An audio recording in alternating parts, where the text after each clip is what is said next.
the redefinition of our physicality, the paradigm shift that I'm aspiring to have. It's like we are living in this body. It's like, so within this chair, these constraints, and within my daily life and my workstation and my relationships and my children and my dog and the way that I go to the bank, I want to redefine physicality and experience it in a different way.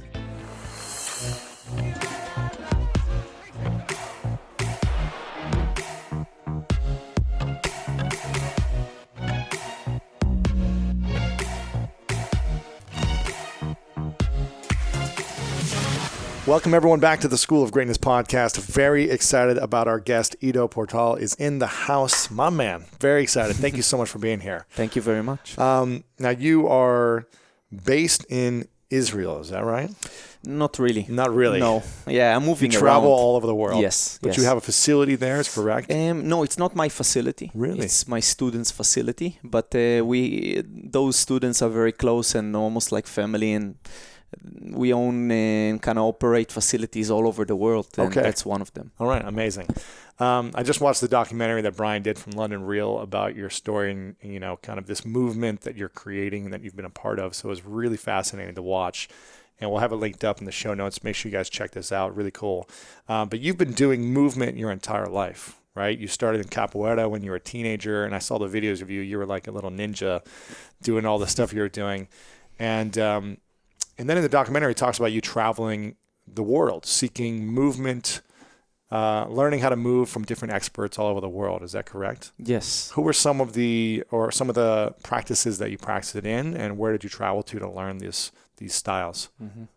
Originally, it was within martial arts, just looking for different perspective inside martial arts, and then in Capoeira, kind of more pinpointed. I traveled many years to Brazil and brought also teachers from Brazil and learned from them. And then it kind of broadened out into other fields of movement, and yoga, somatics, gymnastics, anatomy, physiology, training methodology, nutrition, and on and on and on and on. Yeah. Wow. Why did you get into Capoeira in the first place? What was it about that art or movement style that made you fascinated and wanted to just master it? It was kind of a weird thing where I wasn't really attracted to it so much. Really? Yeah, I was kind of dragged there by a friend. I was into the Eastern martial arts, and all this drumming and singing in Portuguese and the weird instruments. It wasn't really my thing. Uh-huh. And I went there and did a first lesson. I didn't think I would come back, but then I came back and tried again, and little by little I just fell in love with the whole thing. Originally it was the acrobatics, and which was adding into the martial arts side, which I was already familiar with, and then I stayed because of other things. I came because of certain things, but I stayed because of other things. What were those other things? Capoeira is very deep, has very deep roots, and it touches something inside, very connected to tribes and tribal feeling and belonging and musicality and certain energy. It has a name in Portuguese. It's called axé. That once it's felt, there is. Yeah, it's just a new type of experience that you keep on seeking a lot. Mm-hmm. And that was kind of the thing that left me inside Capoeira. What was the greatest lesson you learned about yourself through the art of Capoeira, the training you did? I learned many great lessons about community, about my physicality, rhythm, music, which were things that I had inside of me, but I didn't really realize and wasn't exposed to it before. Mm-hmm. And of course, being a teacher and sharing, making the cycle complete, being a student that learns and a teacher that teaches. And it's kind of feeding both roles feed each other. Mm-hmm. Yeah. And what were some of the arts that you went and studied? You went all over the world, and what were some of those practices? So I started in martial arts. Chinese martial arts. Started in Hong Kong type of Kung Fu. It was just available in my hometown, and trained there from a very young age.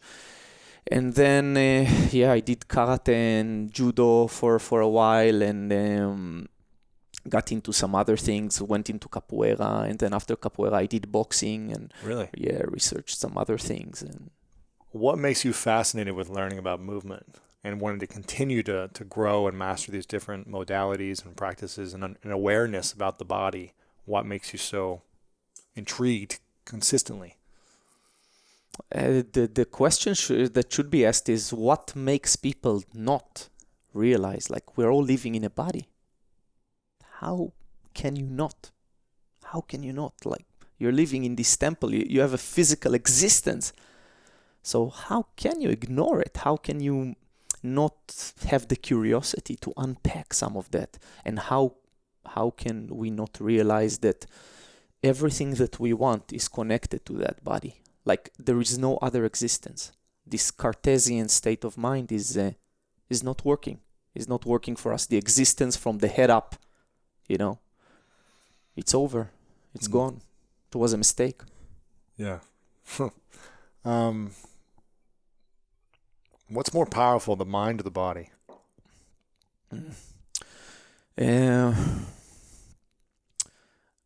First, the act of separating them by asking the question is already a problem, because there is no separation. Mm-hmm.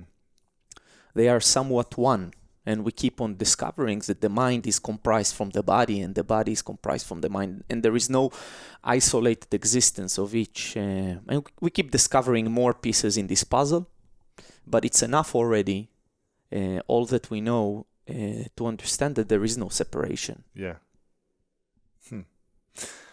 What do you think is your greatest gift to the world? Now, I don't view myself as a gift to the world. But the thing you have to offer to the world. Yeah, I'm a teacher. I have some gifts as a teacher. Not so much as a practitioner. I'm a hard worker, and I built myself up and developed skills, but I'm not much of a practitioner. Yeah. But I'm a good teacher. I've been obsessed with sharing with people. I've been obsessed with unpacking the process and trying to facilitate it and bringing this to people. Mm-hmm. What's it take to be a great teacher in your mind? The need, the absolute obsession with sharing, getting the students there, somewhere. And that's really has to be an obsession. It's not something that you're kind of passionate about. I say sometimes, upgrade your passion to obsession. Yeah. It's a lot of people are teaching because life brought them to teach. So they finished a career as practitioners and they just became teachers or coaches, but it's not really their inclination from the start. Where I started to teach very, very young. And it was something that was screaming from outside of my DNA. Really? Like, yeah, just teaching, sharing, bringing people there. It's like, how can you not get it? And and just be totally involved with helping people understand, get better. Yeah. Do you believe you have to become a master student before you can become a teacher, or can you become a great teacher without becoming a master student?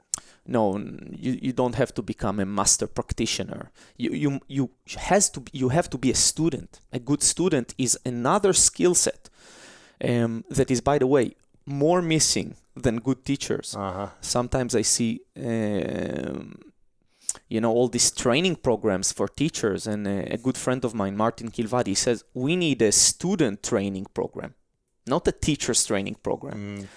That's more necessary. How to be a good student is a skill that is rarely displayed. And I've been working with a lot of people over the last 20 plus years. Yeah. So being a good student helps to become a good teacher. Being a good practitioner also helps, but it's not one-to-one correlation here. How do we become better students? Yeah, so that's about education. It's about being involved with a community. It's about being taught how to be a student. And that's separated from being taught the subject matter. For example, if I'm teaching movement, that's one thing. But I also teach people how to be students. Install the basic communication and ethics and understanding. Something that we're very much missing in the age of misinformation. Yeah. We're kind of information brokers. We move information around. But when was the last time you met someone who told you, like, I've been a student of this person for the last 15 or 20 years? It's not so common. And I'm that guy. I've been with my teachers for many, many years, and my students have been with me for years. Yeah. It's something that you must practice and you must learn from someone. It's more common, right, in martial arts or in some ancient traditions. You will see less of this ethics displayed in the world of athletics or team sports, but it should be there. A boxing coach is not often regarded as a teacher, but he must be a teacher, actually, and should be respected as a teacher. Sometimes, some Eastern martial art master is being given the title of a master, but an old boxing coach is a huge master, or a handball coach, or there are masters walking around us, and they're so humble they don't even present it as that. Yeah. What would you say is the thing you're most proud of that you've either learned or mastered? What's the thing that maybe you didn't think you were going to be able to conquer that you've conquered or mastered that you're proud of? There is a certain humility that comes with the subject matter that I'm involved with, and the movement it is. And that humility is the understanding that there is no mastery of that. There is just another layer, another jump in the ladder of understanding, an increase in complexity. But there will be no mastery whatsoever. And that's why Master of Movement, a title that sometimes people use with me, is like so far from the truth. It's not even funny. So there's no such thing as mastery? It's only a new layer of... There is no mastery of movement, of such a complex subject. It's like mastery of life. So many elements. Yeah, and there is no black and white thing there. Anyways, there is no end to the process, and that's why I chose it also as a lifetime obsession or being involved with it, because you can't master it. So it's good news, Yeah. You can always bring on something new. What's the next thing you want to try to get better at that you haven't, I guess, acquired some type of level of mastery or excellence at it? Is there a new type of modality that you haven't done that you're really looking to step into next? I'm always involved with research all the time, and that's what I mostly do. I research subjects and dive into them. It can be sports or disciplines or ideas within movement, concepts, challenges. So I've been, like, for example, in the last few years, I've done a lot of work in the field of speed, coordination, rhythmicality within movement, and how to attack that, how to approach that. I've done a lot of work on relaxation, connection, and interconnectivity of the body. These are just some subjects, and I'm still unfolding some of them. I've done a lot of work within the martial perspective, fighting, combat. I'm not a fighter. But I have a lot of interest in the movement side of it. Right. I think I first heard about you maybe a year and a half ago from someone talking about them. They were like, I'm doing some type of training. I think there's video lessons online or some type of course maybe someone had where they were talking about you. And that was the first time I heard about you. I think it was some like handstand combinations and some other movements they were working on, and they'd mentioned you. That's the first time I heard about you. And I think I saw a video of you shortly after with Conor McGregor. And I was like, oh, that's interesting. I wonder what he's doing with him. And then the more I watched your Instagram, I saw the videos of him working with you and on his agility, his coordination, his reaction time, all the different things you guys are working on. How did that come about? Did he find you? Did you find him? And what's that partnership been like, an experience with him? Yeah, Conor has been following me a few years before we met. Yeah, he's someone gave him a video, and he started to play with that. He was listening to some of the interviews, and he was quoting me, and people kept sending me like, "Hey, check out this up and coming fighter. Is mentioning you." And before he was really that big. Yeah. Way before. Yeah. And I had a look, and it looked very interesting. And then after a while, I did a London Real interview. And there was some connection through Brian.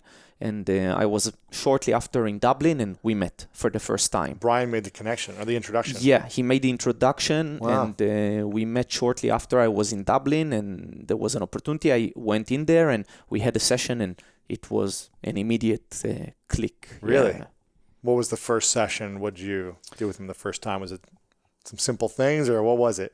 Yeah, it was him and another UFC fighter, Gunnar Nelson, an amazing fighter as well. And we had a session in SBG. They never really did a movement session. And like other people, they thought I would come in there and give them some fitness workout or a training. And we went into a practice. And it was, I think, they liked it. Conor especially, and also Guni. And we shared some time, and I stayed over, and we did some work together, and then we just have been doing that over the last 2 years, and 5 fights together. 5 fights. So you would come to like his training camp for a few days, or for the whole time, or how would that work? So I'm the weirdo. I'm the outsider there. Yeah. I'm not really like. You're not part of the team. Yeah. You come in as like the. Yeah, I'm part of the team, but I'm not really part of the team. It's something that is often kind of misunderstood by the general public. I'm not a trainer. I haven't been a trainer in a while, in a decade. Yeah. So I don't have time really to. I can't be there. I have a big business, and I have my passions, and so I come in and I sprinkle and attack some ideas with people who are actually willing to continue to unpack them further when I'm gone, and then I give this potent stimulus, and I leave, and I let evolution, growth happen. Yeah. And it works extremely well with Conor, because he's the obsessed type. And once he hears something and it clicks in his head, he will just keep digging at it, and that's what we've been doing. So I've been coming in for a week, 10 days, giving a few sessions within the big schedule and picture. And Sure. Kind of at the beginning of the training camp, and then you'll leave, and he'll keep doing the sessions with his coach or whoever else is implementing your teachings, right? Yeah. Right. That's powerful. What's that like working with him? You know, with someone who's as obsessed as you are, it sounds like, with digging in. I mean, it sounds like exactly like you've been your whole life. What's that like being around someone who's at the top? You know, he just finished the Mayweather fight, which you were at, I'm assuming, right? Yeah. Yes. I saw a photo with you there. And it was unbelievable to watch here. I watched in the other room, and it was amazing to see him, you know, winning for the first few rounds and be with the greatest of all time, until obviously fatigue sit in. But he was, you know, he took a massive risk to take on a new skill without really never doing it before against the best in the world, and stayed with him, which I thought was fascinating. And I was pulling for him the whole time. But what's it like being around that? What's it like being around someone who's such a risk taker, but also obsessed with his training, and a massive personality, you know, very polarizing personality. Yeah, so there is so many layers to it, right? First, it's a lot of fun. There is a lot of fun involved. It's not stressful or you know, heavy. Even in very stressful times, He keeps it fun and light, or he keeps it fun, and I keep it fun, and there is a lot of lightness. Things are heavy as it is, but learning to lighten them up and to keep it playful is so important, right? Especially on that high level, as things are already on your shoulders. A lot of pressure. A lot of pressure. Stakes. Yeah. So he keeps it fun. He keeps it light. It keeps it fun. It keeps it light. He tries to go for it. He tries to improve. He tries to listen and to take those things. And then there is like a lot of other things around the media and the lack of time and the stress of so many different factors you're involved with. And this is less my cup of tea. Like, I'm there to support him. I'm there on a personal level as a friend to support him, and as a teacher and someone who shared with him. And I also learn a shitload from him, from the scenario. So there is all these different layers. Yeah. What's the big lessons you've learned from him? He's a unique character, right? Like everybody, first, what you see is what you get with Conor. Like he's that guy. There is nothing play. It's not acted or it's not played. And at the same time, you don't get to meet that persona when you are close all the time. It's real, it's part of him, but there are other parts of him. The martial artist, the student, the friend.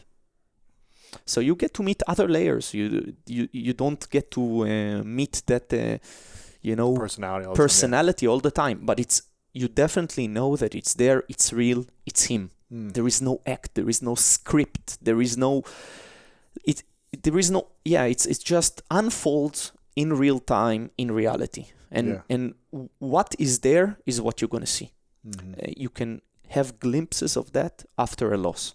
Yeah. And then you can really see it. For me, it's actually an incredibly powerful moment and inspiring moment to hear Conor talk after a loss. And I've been in 2 losses. Yeah. It's amazing actually when he's got this huge personality, this confidence, ego, whatever you want to call it, this, outgoing personality for months leading up to it. Some would have, say obnoxious at times or whatever they would want to say, right? Or unprofessional or whatever they're saying. But the way he loses is what inspires me about him, because he has such respect and humility, and this is part of the game, and this happens, and I'm going to win like a champion, lose like a champion, and move forward and working. And that's what I love to see, because if he didn't lose well, I don't know if I would like him as much. But the fact that he's has so much respect and for the person, the sport, the craft, the fans, everything, and his lessons or whatever, or what he learned in that moment is, for me, inspiring. Yeah. What would you say is the biggest thing you've learned that he's taught you personally? And it's been, 2-3 years now, or has it been? Yeah, 2 years, 2+ years. 2 years. What do you think how have you grown personally from that interaction? There is all this thing about self-belief, blah, blah, blah. Everybody talks about this, and he definitely believes, and there is power to it, and I don't think it's that fundamental to what Conor is doing and how he's doing it. Like the same with the trash talk. People give it too much credit. Yeah, he's a good trash talker, and it can play into people's heads. But a lot of people who are close by and are involved, they know that even if he wasn't a trash talker, he would have done similar things, in very similar ways. For me, he's the warrior side of it is interesting. Like Conor has that side to him. Like he looks at difficulty in a different way. And even nowadays, when comforts are there, offered and available, and private flights and private flights and all this, but he will still say something like, this is a great facility, this is an amazing facility, but there is also power in some, poor dripping roof facility. And he would all the time kind of reconnect with that and with the past and with the ability, because as fighters, you are constantly faced with that discomfort, some 220 pound, 100 kilo guy sweating into your eyeballs, drip, with blood, drip, just this. It's such a raw scenario, and then at the same time you drive around in Rolls Royce, and right. This comfort, this niceness. I actually think there is something very healthy about this combination, where in other sports maybe it's easier to lose perspective. Mm-hmm. You're making so much money. You're getting everything taken care of. First class everywhere. 100%. Everyone's giving you everything. You don't have to work for it anymore. Yeah. So I think this is an inspiring side, and something that is powerful and important. And how to deal with the altercation with someone who wants to kill you on the other side. A loss. What is a loss? I've said it before. Looking from outside, you lose in basketball. It's hard. You lose in basketball. You lose in MMA. Somebody, if there was no referee, they could have killed you. Yeah, you would have been dead. And to move on from that, it's a different thing. And actually, maybe there is no moving on from that. Maybe that's a wound that you'll keep digging into for the rest of your life. And I truly believe there is some angle to that. Within fighters, like you never overcome the losses. It's more patches, and it's a tricky game. When the self-worth is connected to fighting and winning in fighting, it's very hard to feel self-worth from other things. It's so potent. I see it. Retiring is difficult. Yeah, it's maybe impossible. So hard. Because you get all of your self-worth wrapped around in this sport or this craft, right? And now it's no longer there. Where do you find joy and happiness? I see this with a lot of football players. When they retire, they go through extreme depression. It doesn't matter how big they were. This is, in the U.S., American football players have committed many suicides within a few years after retirement just because they don't know what to do with the rest of their life. Yeah. And they were 100,000 screaming fans, and now no one cares. Yeah.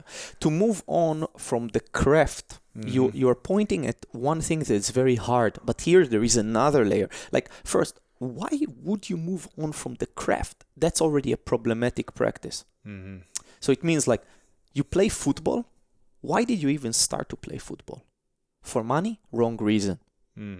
So why do you stop when the money stops? Shitty practice. Well, actually, shitty environment to conduct yourself in as a practitioner. Then dancers, you dance until you can't make money off of it, or you keep dancing until the day you die. I was like, what's the right thing? Martial artist. Okay, you stop fighting, but why would you stop to be a martial artist? It's not a good life practice. Yeah. It's not a human practice. It's professional sports. They take it to the extreme. And then what you see afterwards is like some ex-gymnasts becoming a businessman and stop moving or whatever. Yeah, and stop moving. And then he tries to transform the lessons that he learned there. But it's very problematic because those lessons were not about craftsmanship. They were about winning. They were about, and winning is a shitty orientation. Right. It's not because ultimately in this game we all lose. Like this game, you're going in one direction. Right now, you're moving there on this rotating rock. Yeah. You're moving to death. You're gonna lose. You're gonna lose everything. You're gonna lose everything, even yourself. You're gonna lose it. So how can winning be really, an orientation to unpack ourselves and to explore? So I think in fighting, the act of like winning, losing, is the problematic side. And actually the practice, the craftsmanship to go into battle as a practice, to test, to try, to put yourself in front of hardship. That's the good stuff. And I'm trying to kind of be focused on that, because I'm less about that side of winning and losing. Sure. Where do you find your fulfillment and happiness the most? Curiosity, discovery, demystifying, to face a mystery and to understand something about it and to make it mundane again. Yeah. You know? Yeah. And that's what I'm passionate about. Yeah. Do you have any fears? A lot, yeah. What are the biggest? Fear of everything that I do is like oriented from fear, you know. Really? Like I did, like, from young age I went into capoeira and I started to do acrobatics. I was very afraid to fall, where other acrobats kind of same level next to me, they had a lot less fear. Everybody got fear, but mine were disproportionately big for my practice. And then like fighting, fear of heights, fear of water, fear of just like I have a lot of fears. Really? What would you say is the greatest fear? If you had to choose one. Fear of maybe exposure, fear of exposing weakness. Really? You know, being exposed as a weak person. Really? Yeah. In what ways? Weak, mentally, emotionally, physically? Just generally, weak, incapable, you know, I've worked hard at those things from fear of being exposed in that way and try to improve upon it and yeah. Why do you think you're afraid of those things? It's I'm not sure. It's related maybe to something in childhood, maybe some experiences of some things. I'm not sure. It was something that was always kind of in me. It's like this fear. Yeah, this fear. Yeah. Be careful. Like, you're weaker. So don't first hide it, and second, like, work hard at it. To master it or overcome it, or to try to get better at it. Yeah, and be stronger. What do you think it's going to take for you to let go of that fear? There is no letting go. Like, there is, over here in Cali, there is a lot of like black and white simplifications, oversimplifications. There is no letting go. You'll never overcome fears. Like, you will maybe develop a healthier relationship. The dosages, the how much, less. Less. But it will always be there, because if it's not there, something is wrong and you can't operate. Fear is part of the basic mechanism of how you deal with everything around you. I have a friend who is a stuntman and a rigger in Australia.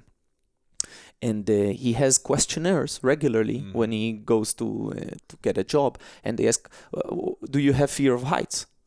And he is the only one who writes, yes. And then they're kind of like, they come afterwards, they take the papers and they ask him, like, how can you have fear of heights? You're a stuntman, you're a rigger, you work in heights all the time. He says, yeah, and the fact that I'm still here and successful is because I have fear of heights. Yeah. Like, I have a certain fear of height. So I think that's more honest. And bravery and like this courage is really not the absence of fear, but it is the management of fear. It is available because, or else what is courageous about it? Yeah, you know, there is no fear, just do it. No courage, There is no courage then. You just go.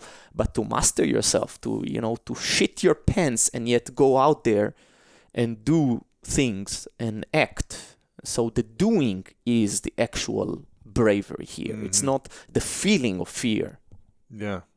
What do you think Conor's fear is? Because it seems like he loses with grace. What do you think his fear might be? He also manages himself within those perspectives. he also attacks it. He also doesn't want to be exposed, or he also wants to. He feels the pit in his stomach, like everyone, and he tries to control it. He talked with me about it many times in a very honest way. It's very powerful to hear it from him, not as a superstar, but more as a guy who deals with it regularly. He talked about it in interviews, how he used to come in and he used to be bullied in the street. Really?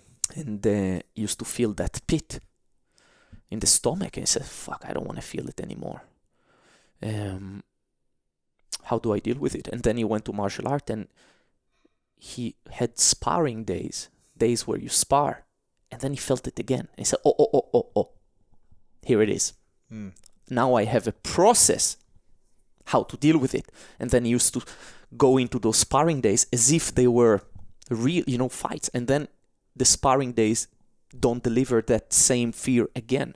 So then you go into competition, and then it's scary. It's scary again, and then you go beyond it. You keep go bigger competitors. And you keep pushing that envelope, and you become courageous by your act. Sometimes I'm baffled by the talk that people just comment online, talk about things, about these people who are they are doing they are attacking their fears so regularly. Like, how can people even begin to write such words about these people? The people who don't sit behind the keyboard, and write shit about people, if they meet them in person, it's ridiculous. The situation is ridiculous. There are no experts in this forum. The forum has become open. Everybody's an expert. Yeah. So it's like it completely disregarded the act of receiving any feedback from it. Online feedback, talkbacks, comments is done, is gone. I have no use of it. I don't use it. I don't read it. Who are these people? They have nothing. They have no skin in the game. Yeah. No skin in the game. No involvement. As Nassim Taleb calls it, skin in the game. The first thing that you need to have, if you even want to comment or talk about a subject, if you don't, don't say anything. Yeah, something stinks. Yeah. Like politicians without skin in the game, they're actually not affected by their acts. Many of their acts, they don't, because they're rich, they're out of the game. Right. So there is a problem, and then the game goes rotten. Yeah. Well, what's the question you've always wanted answered that you haven't figured out yet? The question that I always wanted, one of those questions is, what are the fundamentals, the basics of movement? What are they? No one knows. There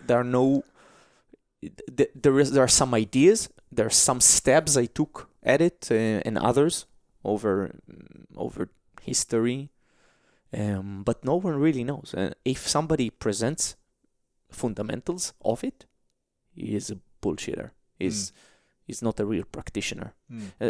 What are the fundamentals of living a good life? What are there? Articles, the 7 things, the 5 things, the 11 things. Wisdom is not there. There is some instantaneous realizations, and maybe it can help certain people in certain places, but it will also harm them. The oversimplification will also create a problem. But with the attention spans of people, like you just keep feeding them that thing because they don't pay attention. Yeah, it's hard to grasp, and they move on. So there is this snowball, of the whole thing. So the fundamentals of a good life, fundamentals of how to live our lives, how to move better, not to box better, not to play handball better, not to play basketball. What are the fundamentals, the basics that will enable me to control everything to a good level? And that's something that I've been obsessed with over the last decade. For the the general human being, let's say in America, who most of the time sits at a desk most of the day on average, what would you say they should be focusing on, the basics, every single day? If they had 15 minutes a day to do certain things of movement, and they weren't able to come to one of your classes or anything like that, but you just said, okay, here's what you should be focusing on, what would be kind of the basic principles that you would share to anyone listening or watching online? Yeah, the most common question I am always asked. The real answer is education. So you can do one thing, devote in education, because this is the only way to even get you in the right direction. First is don't ask me that question. That's the first thing. And it's true. What should I be asking you? Yeah. So actually, you have to. It starts from the realization we live in a body. It's done. It's given. You can't change it. You can't change it. Your existence is within a body. That's what we know. That's what we have right now. Okay, second question. The second thing, second realization. You're in a body, you must move. You don't have a choice. I like to move, I don't like to. No, it's how well you move. But move, you shall move. Mm. Whether it's moving in a chair, breathing, pumping blood, moving lymph, moving words, moving ideas, moving fingers, moving the spine. So, third realization, better learn how to do it well, because it's such a big piece of your life. And it affects the quality of your life. It's the most underrated factor in quality of life nowadays. Movement, physical movement. It's money, relationships, good sleep, good food. Those are important things in the right balance. Too much money, we know that you move away. You have a problem. Too many relationships, it's hard to juggle. There is a problem. There is a certain amount that each of us should can manage. Manage and operate with. And movement. Too much movement is also problematic, and too little is problematic. And what type of movement? And so it's like educating yourself about that. So that's the real answer. But now, let's also give something. Yeah. Give something physical. So I've been actually teaching people non-fitness related things, recommendations. First, I don't tell them to work out or to train. Because if you're training with the wrong movements, that's not going to help you either, right? That's also true, but it's not what I mean. Yeah. The training idea, the training concept, the workout, I'm going to work out now, it has a problem. It's because you are not now in relationship with your body constant 24/7. You're kind of like, okay, I'm going to do this 3 times a week. Yeah. And that's not actually the redefinition of our physicality. The paradigm shift that I'm aspiring to have. It's like, we are living in this body. It's like, so within this chair, these constraints, and within my daily life and my workstation and my relationships and my children and my dog and the way that I go to the bank, I want to redefine physicality and experience it in a different way. So what I help people with, I've been promoting, one is a squat, to squat regularly, to fold the legs. It's just like so simple. You have these joints. Most people, they never fold it all the way. So they never fold this joint, never this joint, never this joint. Yeah. So what happens is, shit happens. Yeah. You literally also, like, you're going to have problem with digestive issues because you don't fold this. We have evolved to eliminate in this position, to spend large portions of our day in this position. We have knee problems, we have back problems, we have ankle problems, we have digestive issues, and some of it is like huge related to it. You think it's because we're not bending and folding? Yeah, we're not. There is this foldability to the body. You're not working it, so you don't use it, so you lose it. So like sitting in a chair and having my legs even in 90 degrees, no good. Like I need to squat, I need to bend my legs deep, and I need to kneel, I need to do all these things to keep my legs even healthy, functional, right? Just like basic. So this is one thing that I started to recommend people years ago, and it made its wings, and it became very popular. A lot of people became involved, and I received like thousands and thousands of thank you notes. People pre-surgery that never ended up doing the surgery, or just stories of people just like improving the quality of their lives. Just folding their legs. Yeah, but instead of again recommending like do these squats 3 times a week, no, I said no. Go down into the squat and just spend time. 5 minutes at a time? Yeah, 5 minutes is a lot. No, start with 30 seconds. Yeah. But do it throughout the day. So you start to kind of condition those tissues. And that's, again, not a training concept because it's throughout the day. Yeah. When you're talking on the phone and when you're waiting for someone. Every couple hours, just go down for 30 seconds. Exactly. And every couple of hours. Do it 5-10 times a day, 30 seconds. Yes. For a month. And what do you think that would do for someone? Yeah, it would do a lot of things, especially it can go to many different directions. It can affect like neck problems that you've had years, and it's so far from the neck, of course. But everything's connected. Yeah. So like we say it a lot, like everything's connected, but we don't really think about it. Like I'm pulling on the shirt here. Every atom on the shirt is affected. Mm-hmm. You understand? Like so when I'm squatting, it's everything. Everything's affected. Yeah. And we like to kind of hang on to the current trend for example, fascia. Mm-hmm. So yeah, the fascia is affected, but everything else, nerve tissue, blood vessels, since you're constricting certain vascularity there, you would get adaptation. So being in a deep squat for long periods of time would improve the endurance of the legs, the clearing. Really? Yeah, I don't have any research to back it up. Right. Besides my own experience. My own personal experience and that of my students. But it makes sense because you're restricting blood flow, so the body must clear the byproducts. Huh. I've spent up to 4 hours in the squat. 4 hours in that position? Yeah. Heels to the ground? Yeah, or heels. Toes up a little bit? No. Flat foot. It's hard to be flat foot in that position for me. Yeah. It will improve. It will improve. I've done all kinds of experiments, and it's definitely not necessary nor healthy. But I've spent up to 4 hours there. Or 4 hours. I went down with 90 kilograms, 200 pounds, for 5 minutes, and spent like 5 minutes there. You're like a ninja, man. I'm just obsessed and regular. There is no real gifts involved. It's just hard practicing it over and over. Practicing and being curious about where's this going. Mm-hmm. What does it give me? Yeah. So that's one thing we can do is to squat for 30 seconds. That's one thing. Every few hours throughout the day. And start with like 30 days where you commit. We usually tell people like 30 minutes a day, total time in the squat for 30 days. So it's like potent. 60 times for 30 seconds. Yeah. So it's potent. 30-30 squat challenge, we say. And usually people work with like a minute and a half.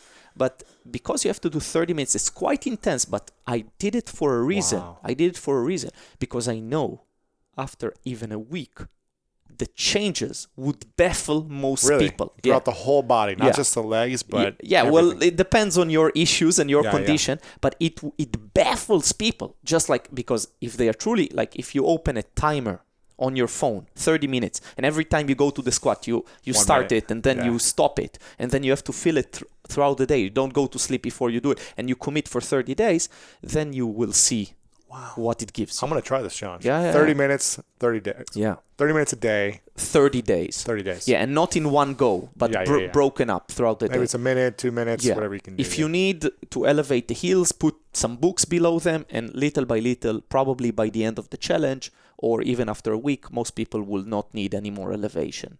Wow. I'm going to try this. What else is something that we can do? Another challenge that I started is hanging challenge. And that's another perspective. It's also very, very common. All of a sudden it became a trend, and I kind of reinitiated this trend. It was always there. Of course, primates always hung, and there is even a doctor who popularized hanging, an orthopedic surgeon here in the US, Dr. Kirsch. He wrote a book how he refused actually to perform shoulder surgeries before his patient were willing to try hanging for a while. And we're talking about slap tears. We're talking about, all kinds of like rotator cuff issues and stuff like this. And hanging is so potent. Really? If enough time is devoted, it would even reshape bone structure. So the acromion shape changes. And he writes about it in his book. I linked into his book a few years ago, started this hanging challenge.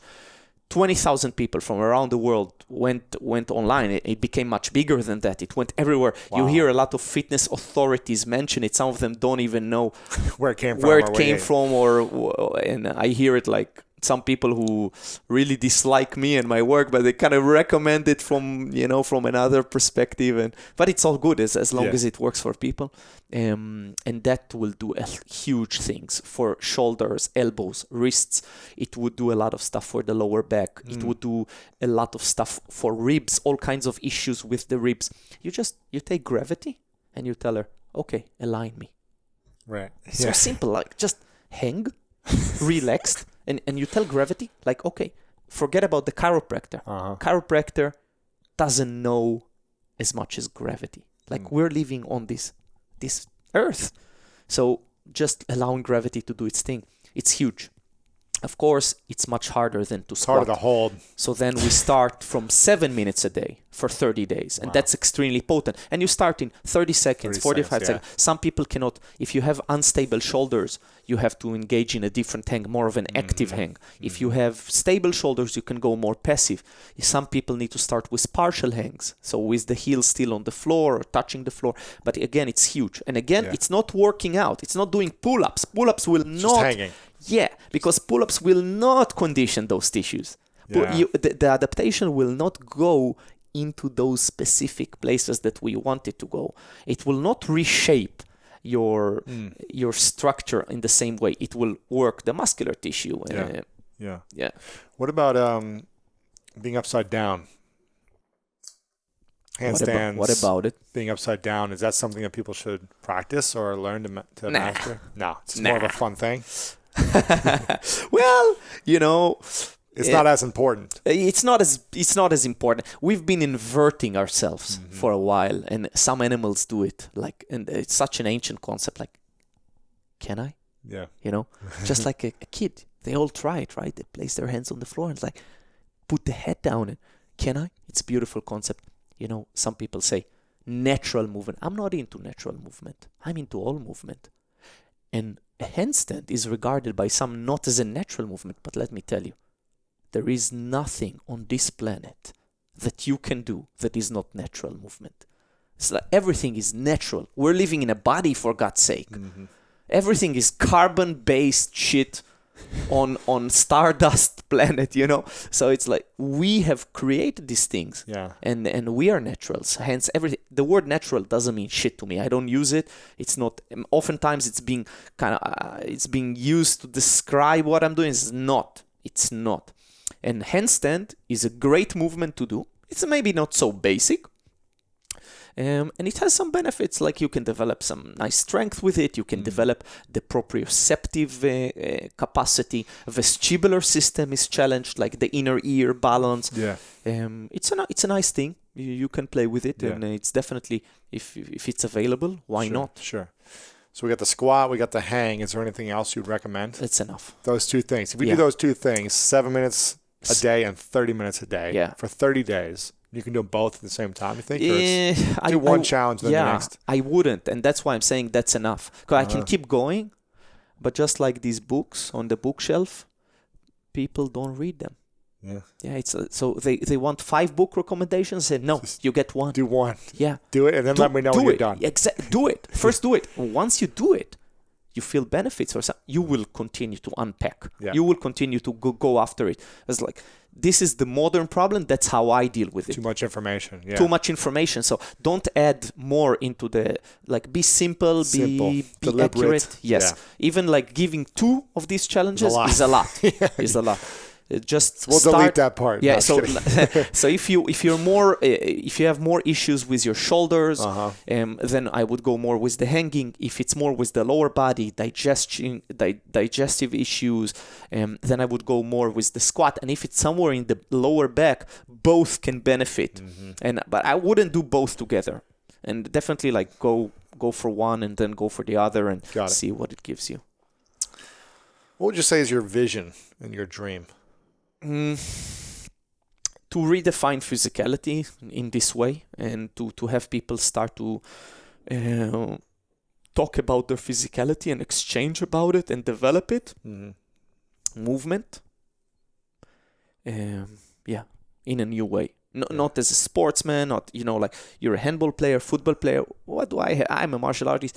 Like, what do we have in common? Actually, we have a lot in common. But we never end up, like, there is no forum for us to exchange. Yeah. And, like, I look at your neck and I say, there's something, what's going on there? Like, why is the neck so thick? Like, what's the practice that maybe I can benefit from it? Maybe I have a bad neck. And I can benefit from some of the practices you've been involved with. Yeah. Maybe I can help with that problem that you have in the knee by sharing with you something from ballet, classical ballet. And so, but this is not done because we've been separating ourselves. I'm a fighter, you're a dancer, he's an athlete, and we're all human beings. We sit next to each other in the subway without exchanging a word. And the same way in our physical practice, we don't take time to engage, to exchange. So my vision was, let's use one terminology, not just different terminologies. One terminology, one language that everybody can talk. Let's create forums of mutual interest. Let's practice in an open way. So all the specialists can exchange. But then there was a new thing created, these hybrid practitioners who are interested in movement. And that's the movement culture. And those just people who don't want to be athletes, dancers, fighters. They want to experience movement as a concept, as a general concept. And it means that they would suck at all these different subjects, but they just want the more wholesome, bigger perspective. Just like Conor McGregor is a lot more, has a much wider perspective on the field of combat and fighting than Floyd Mayweather, who is an amazing master and specialist in what he does, but he does not have the big map. And that's why when the game is open, he would not do the same as what Conor did. To challenge himself. It would not happen, never happen. So movement culture, what are the fundamentals of the culture that you guys teach? Well, we don't, there are no fundamentals. Like I said, nobody knows. I'm using... Then how does the class or the workshops, how are they designed then? Do you just come up with what you want whenever, or you just... Off the top of your head, is it? No. Everything is very directed, and we attack and we go at certain things, but without any definite result at hand or success specifically. We try to unpack, to demystify, to go into subject and share some information about it and make some clarity. But there is no big conclusions. I got it. I got it. No, I got nothing. Got nothing. There's always another layer. You forget about it. Like, how many times do you need to play the game to understand? No, you didn't get shit. Didn't get it. Nobody gets it. This game, this reality. What the fuck is this? What is this reality? What's going on here? What are we doing here? Like, we don't get it. So stop saying it, because that's only showing me how much you didn't get it, in a way. Whenever I hear it's like, I got it, I know, shit, jack shit. The people who really know, they'll tell you it's complicated. And there is some understanding involved with it. So what we are doing is we are attacking different subjects. We go into a place inside the big cloud of movement. because there is no one entry door. So we just step into the cloud and we attack specific subjects. Like, for example, we go at a subject like coordination, and I expose some drills, exercises, scenarios, games, challenges, and we try to see what can we learn about this weird concept. Or we go at a tactical game, like a fighting game. Or we can go at strength development. Strength is a concept, not defined by one specific practice. Like, I'm strong. One moment you're strong, another moment you're the weakest person there.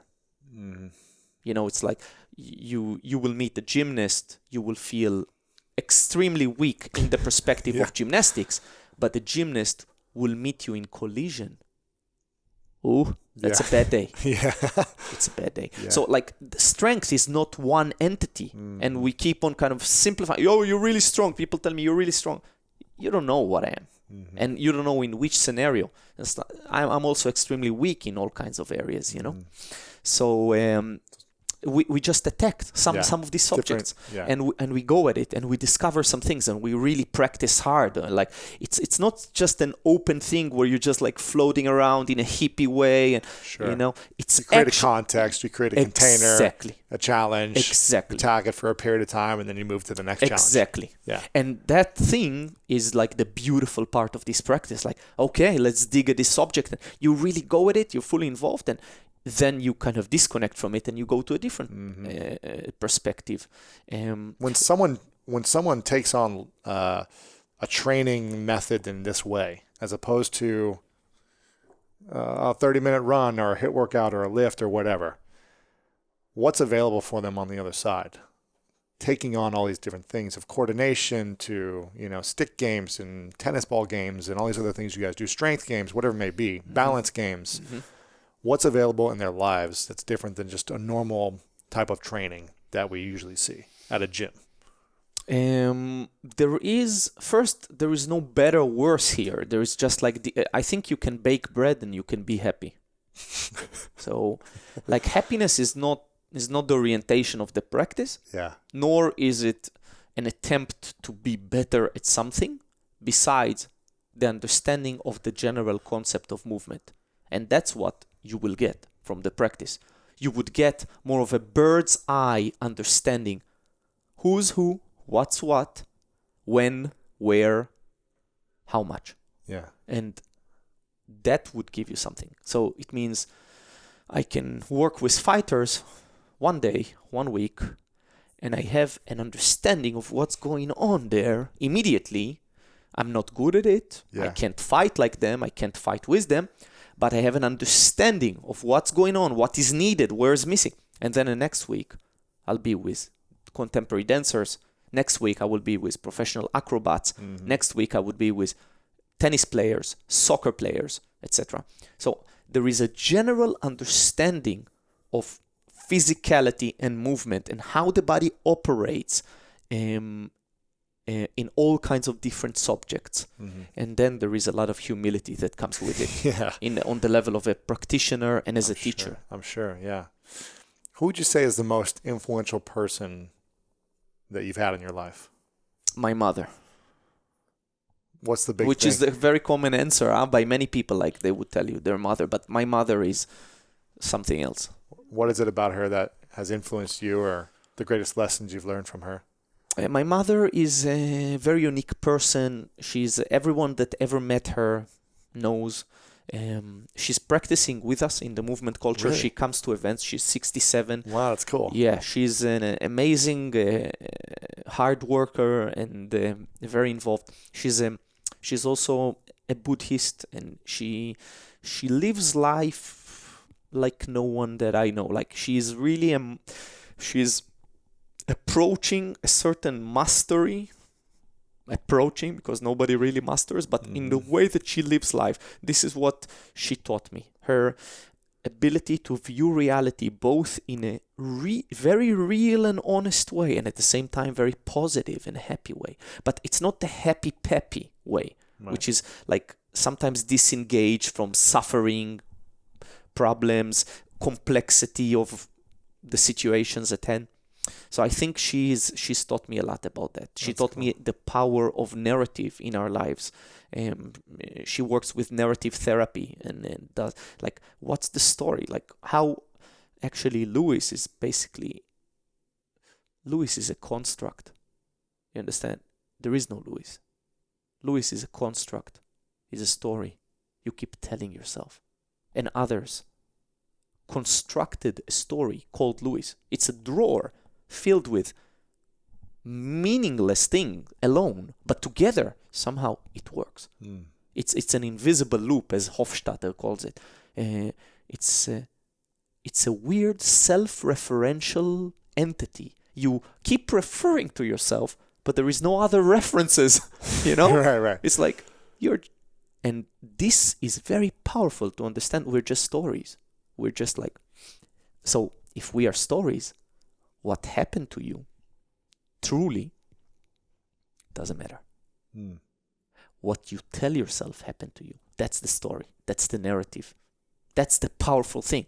And by changing the narrative, you change the reality of what happened to you. It doesn't matter what happened. It's like it disappears and it is replaced. And so actually this is a very powerful lesson from my mother. That took me many, many years to understand. That in her patience, she observed my childish ways and my black and white, passions and point of view, and she allowed me to realize it. But it took many years, and the more time I spend with her, the more time passes, the more I understand how much ahead she is in front of me. Yeah. Wow. So she taught you, from what I'm hearing, that it doesn't matter what happened to you in your life, but it matters the story you tell yourself about what happened. Yeah. It's hard for people to maybe understand, but I get that. I just want to make sure it doesn't matter what actually happens. So like the tradition, it can be a bad experience or a good experience. It's the story you tell yourself. Yes, but it's tricky, right? Because very you already tricky.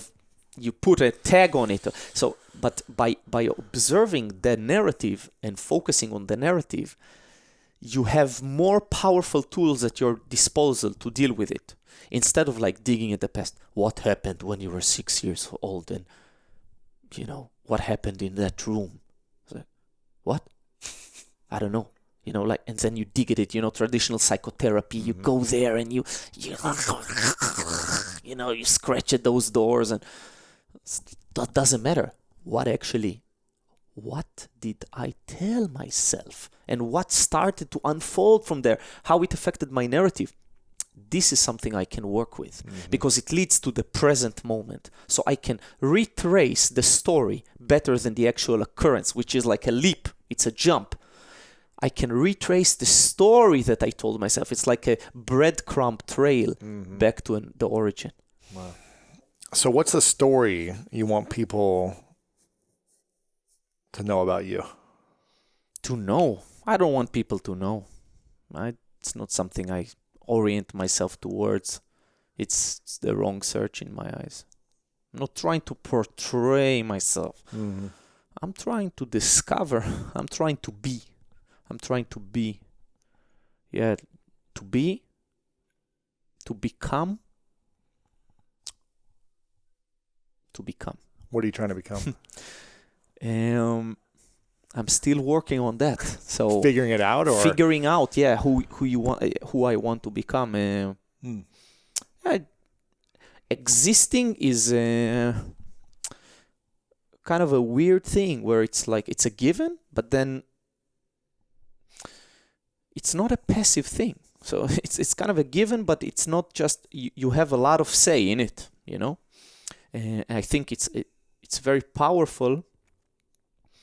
To go towards who you wish to be instead of who you are today. Who I am today. I'm weak. I'm afraid. I have this. I have that. I'm old. I'm all these ideas. That's who I am. But who do I want to be? I want to be that person who doesn't mind this, and that. Who goes for this. And I'm just like I orient myself towards there. I discover who I want to become. And I work on becoming, and by handling myself in certain ways, and I fail, and I make the weak decisions, and just keep going at it. And yeah. Do you have any routines or practices throughout your day, the morning, whether a mental practice, a physical practice, that is kind of like a non-negotiable or something you like to do on a daily basis? Yeah, it's all one big practice, man. Constant. Yeah, that's who I am. Like, I'm the practitioner. So I know you meet a lot of people who are have certain practices, but I'm a truly obsessed and unique practitioner in that way. Like, I've been practicing more than anyone I ever met. I worked with top level athletes. They don't even scratch the surface of how much I practice, how much I am involved with the practice, how much I sacrifice for the sake of the practice. Like, this is a huge entity in my life. It's every moment. So there are like things on the level of mind, more mind-oriented things like meditation. I've been involved with over a decade, and there is my physical practice, movement practice, and research, and other human practices. You know, all kinds of practices. Where does your mind go during meditation? I'm always curious about this, where people allow their mind to go.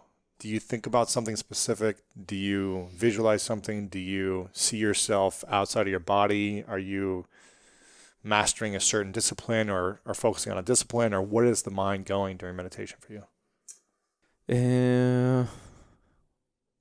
First, what does it matter where my mind goes? Maybe a better question would be like, what's the orientation? What orientations do we want to go after? You know, you probably been involved with people coming from kind of the field of mindfulness. Probably. Yeah. So let's unpack that. Let's look at it for a moment. Like, mindfulness is ridiculous. The problem is that the mind is full. We want to empty the mind. We don't want to feel it. The word itself is already like, what? What are you talking about? It's something that people keep on like repeating. They don't even think about. Like, that's the problem. The mind is too full. We want to empty it, clean. Just like, you know, there are soaps for every part of your body. Yeah. Especially women. Yeah. Yeah, they have this soap, that soap, behind the ear soap, this soap, the left eye soap. So, what about cleaning the mind? Most people just are not engaged with it. They scrub every piece of their body. But so how do we empty a little bit? How do you empty it? Yeah. So that's a practice. That's a serious practice. And comes thoughts. Our mind is filled with thoughts and ideas. And then you don't think of a pink elephant. So that doesn't work, right? Like, the stop doing doesn't work. It's not stop doing, it's undoing. It's something else. And that requires observation and respect of those thoughts. So a thought comes in, you say hello, you observe it, and you let it go. And then it goes away, and another thought would come. And this is the process of like observing your thoughts.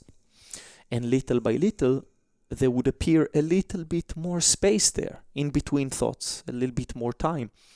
And this is one orientation, very kind of Zen orientation. Yeah. Then there are other ways, other access points like breath, and also action, like very active stuff. So that's another misconception, you know, like flow states or risk or danger or adrenaline. It's like, I'm here, I'm one, you know. Yeah, you're one because you don't have a choice. You'll die if you're not. So, but that's not a technology for meditation. That's an anti-technology for meditation. It's like, I climb the rocks. If I make one mistake, I fall to my death. So I'm here, I'm one. Well, that's easy. Right. Right. Try to be one sitting quiet in your room. That's a different level of practice. That's a different orientation of practice. So actually the two should not be confused together. Like, I don't meditate, I do handstands. No. You know, when I do a one-arm handstand, you know, I can tell you, I can do the Kali thing. I can tell you, The you know, Cali thing. yeah, I can tell you, one hand reaching into the future and the other is still stuck in the past while I'm in the middle observing. Right. You know, what? when I'm doing a one-arm handstand, I can think of whatever. Games of Thrones.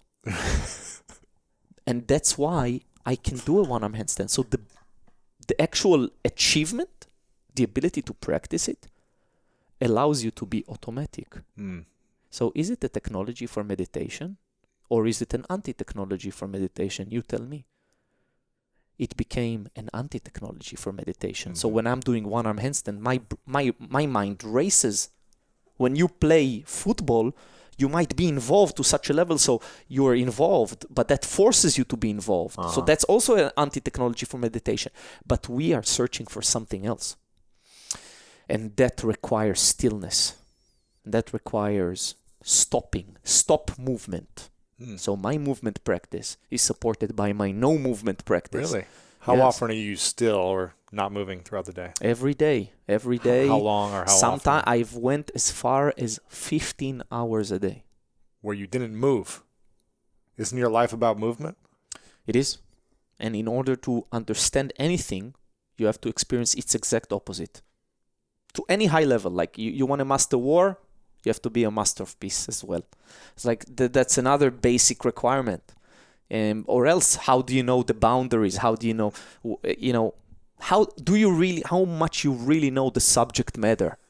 If you are, if you're not much of a lover, how can you be a fighter? Like it's required. It's required. That's what they meant when they say yin and yang. They didn't mean for you to crash against the wall with your practice, with your life, and then realize, oh, I need the exact opposite. They meant from the beginning, install both of them, one side by side. Wow. Don't do powerlifting for 15 years and then say, oh, I really need to stretch. right. 15 years it took you. Not much of a genius. Yeah. Should be installed from the beginning. The opposites should be present from the beginning. And a good practice is not a monochromatic practice. It is a practice that brings in all these realities from the beginning. And that's why, the movement practice is such a powerful orientation, because it includes everything. People think it's strength training. It's hand. I do your workout. So which workout? I don't have any workouts. You don't do my stuff for sure. You don't know nothing about me. It immediately hints that, because there is no workout. It's an attempt to connect, but it shows me the distance in concept and understanding. Because there is no workout, actually. There is What's it called? Programming or? No. There is no program. There is perspective. It's a perspective. It's a way to look at our physicality. It's a way. It's not a way to train. It's a way to look at our physicality. What's the Zen workout? Tell me. Yeah. There is no. So what is the Zen training? It's training. How do I approach reality around me? And the movement practice is very similar. It's more involved with the body and it contains all these different layers. But what's your connection with this? With who you are? So you are this big thing. You're not just this brain there, because the brain alone cannot be sustained. And also, you existed before there was a brain. On an embryonic level, you existed before there was a brain. So who was there before you had a brain? Who was there? Was there Louis? Who is there? So this unfolding from one point of maximal simplicity to ultimate complexity, and its reversal back to the source. What is the fucking source? What is this? Who you are? Who am I? This is very much related to the movement practice. Through the body, to experience who we are. That's what I am about. That's what I'm doing. And then there are all these methods, systems, training, movements. They are there. Challenges. Challenges. But they are just tools to unlock this relationship, and this discovery.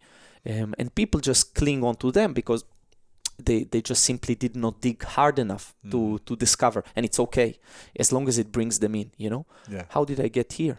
I needed to do fucking one-arm handstands and have a six-pack for you to invite. What's going on? Right. But now I'm here. Yeah. And I'll say my truth, And that's what I've been doing for many years. I've been using all kinds of things. My connection with elite level athletes and how my body can perform and what skill sets I constructed. But it was all very cunningly done to really portray something deeper, which is maybe difficult to understand, but we come to an age where it's necessary and people are willing to listen, and they come to podcasts like this and to people like you who are facilitators, and they are searching for meaning in their lives and in their existence, in their physical practice, in their relationships, and they just we need a way in, and it's difficult to understand. There is nothing quick about it. There is no instant, there is no microwave here. So that's why we lure them in first, and then we sit them down, tear them down to the basics. Yes. How important is, and how much have you studied the breath? Mastering breathing, and how important is that in terms of all movement? Yeah, it's very, very important, and there is a lot there, and there is also, I like to, as you already noticed, to break down some things. So, and one thing that is important to break down is like breathing. It's not necessarily should be taught. No animal learns how to breathe. Anything that you do well, you never learned from anyone, including the act of walking. You didn't learn how to walk from your parents. You taught yourself. You never learned how to breathe. And if you never get a single lesson, like my father, he never learned anything about breath. He's been breathing for 70 years and he's fine. Right. This is one perspective. Sometimes undoing is more important than doing. Right.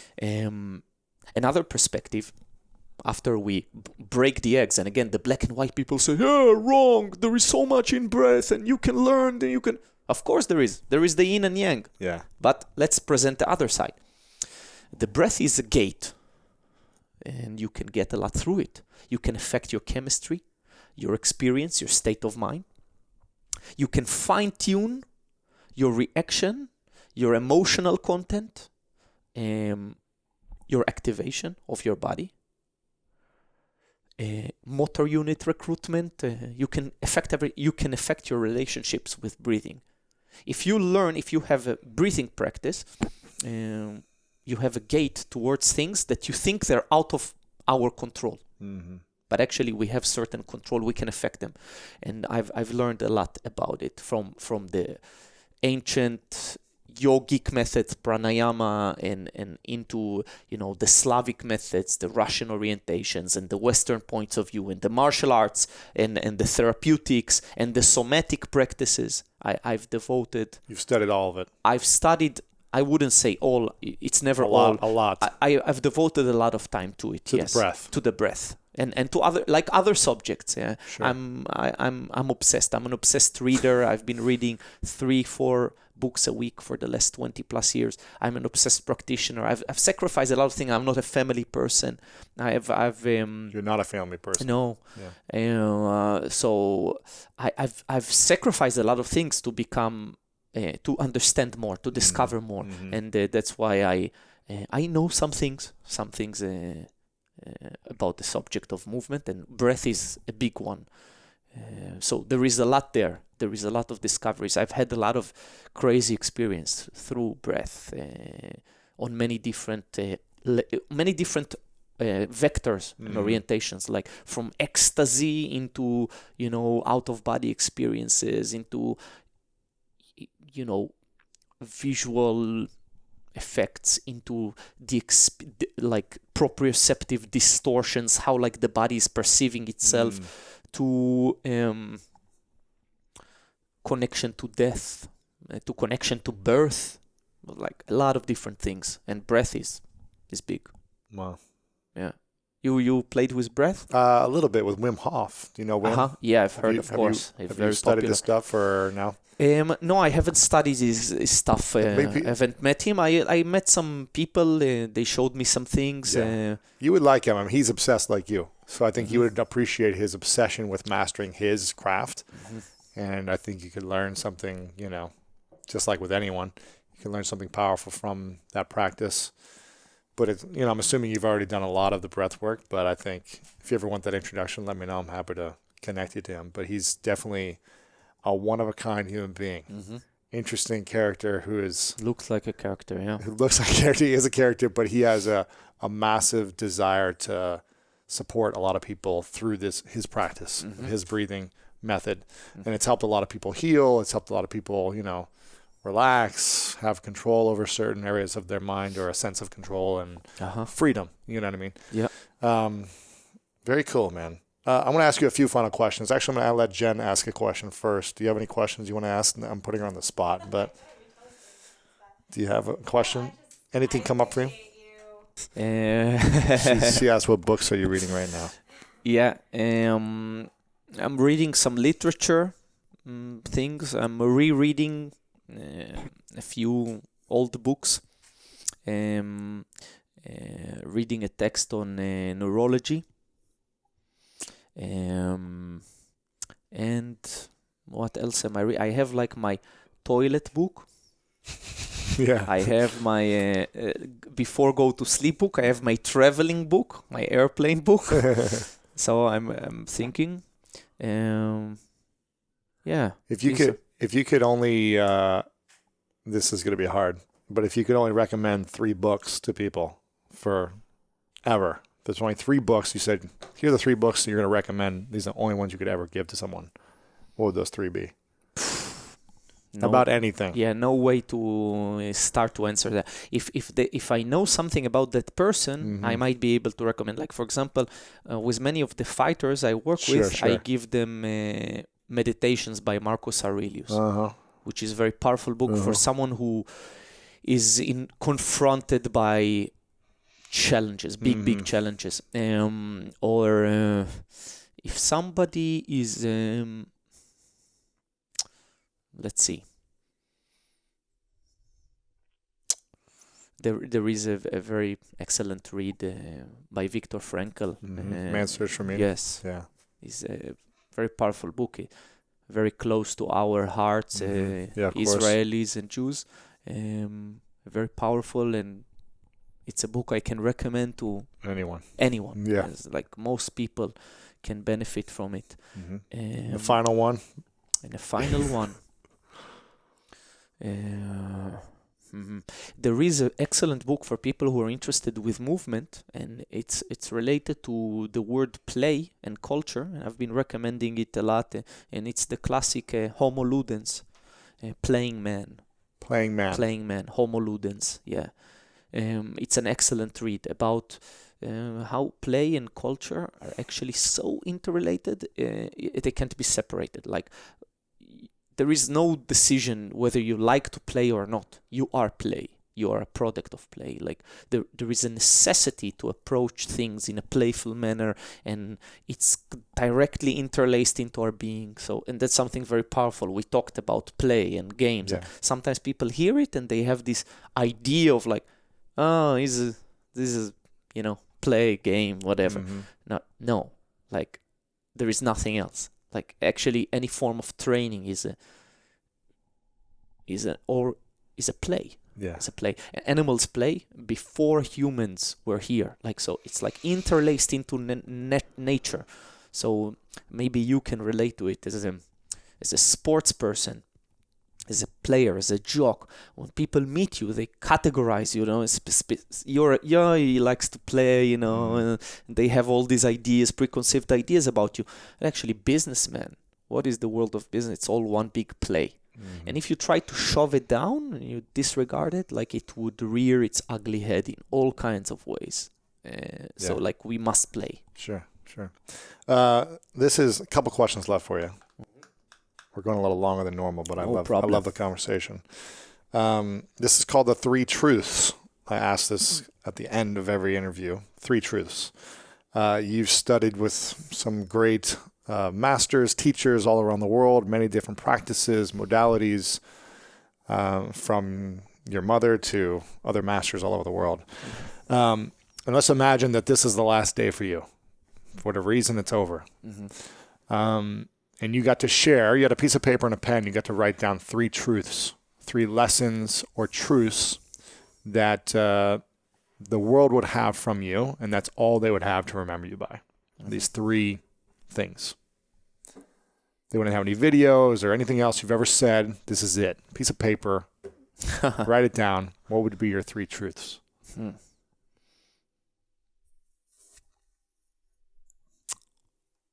One, it is what it is. 2, it doesn't really matter. 3, disregard everything that is written here. There you go. I like that. Where can we connect with you? Online?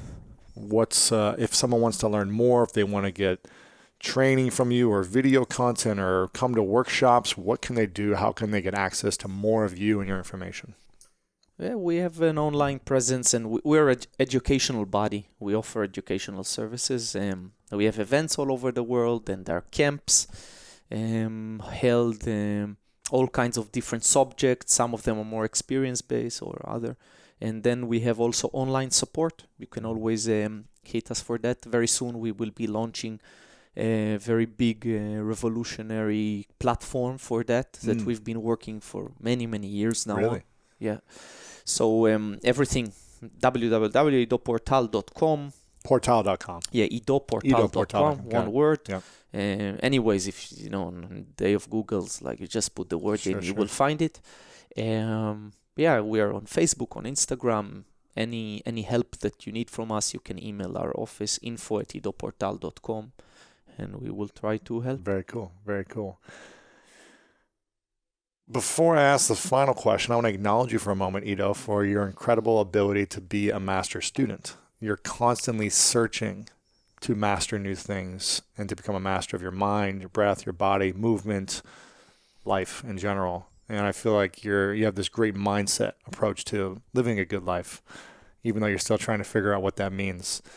So I want to acknowledge you for constantly doing things that maybe most people are unwilling to do, for making the sacrifices you do that aren't popular in normal day society, to be such a giver of information and a student of life so that we can learn how to become better, healthier human beings in this crazy world that we're living in. So I want to acknowledge you for all you're doing, man. It means a lot. Thank you so much. Make sure you guys go check them out, idoportal.com. Instagram, you've got a lot of great videos, photos there. I'm always inspired by what you're posting there. I don't know if you're posting that or if it's your team, but it's all really cool stuff. If you want to see him doing crazy one-arm handstands and have a six-pack, you can check him out there too. Is there any question you wish people would ask you that they don't ask you? Yeah, the entry questions, I think we tackled somehow. And then, like any researcher, you always are inspired by specific, peaks that you are attacking. And those are more reserved for more involved practitioners and people who, and that's really the true passion for any researcher. Yeah. So I think it's hard to tackle on such an occasion. Yeah, I just would love people to have a thought about, their body and their existence, and, acknowledging that there is a need to address our physicality, and in a day and age where a lot of people are moving into the, almost like uploading into some virtual, existence, and we're discovering that doesn't work actually. Like there is a problem, like we discovered in the gut there is all these things happening, and on our skin, like there is this biome, this all these discoveries, and the breath, and blah blah blah blah blah. So I think just would like to leave people with that need and awareness that a lot of their issues and search and needs, really the most internal needs that we all have, this big mystery is related to the body and to discovering the body and to work with the body to get deeper somehow. Yeah, yeah. All right, my final question then is, what is your definition of greatness? Probably that would be originality in the purest and the deepest sense. To be an original person, to be genuine, not creative, mind you. Creativity can be used sometimes. It's a little bit wankery, you know, like I want to be creative. I want to create. I want to be remembered. But to be, in the purest sense, is an original task. It's and that's for me greatness. Ido, thank you so much, man. Thank you very much. It's great. Thank you.